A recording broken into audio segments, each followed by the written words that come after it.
អ្នកទាំងពីរមិនមែនជាគូនឹងគ្នាទេតែបើនៅជំនះនឹងមានម្នាក់ព្រាត់ស្លាប់ពេលបេះដូងអូនរនី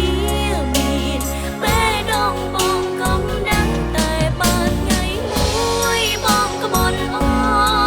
នស្នេហ៍បាញ់ចែកខ្លួនអូននឹងសោកសៅរួមរចាំស្នេហាកុំឲ្យទាំងភ្នែកអូនហូបព្រូបងព្រោះតែស្នេហ៍សាសូមឲ្យចិត្តបងជួយរៀងសាស្នេហ៍ស្មោះលើអូនម្នាក់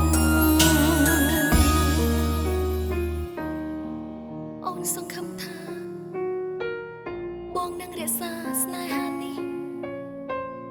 ជារៀងរហូតតែបើថ្ងៃណាមួយបងក្បត់ចិត្តអូនបេះដូងនេះកៅភ្នែកនេះទោះនៅមើលឃើញក៏គ្មានន័យអ្វីទៀតដែរផែនដីតែមួយ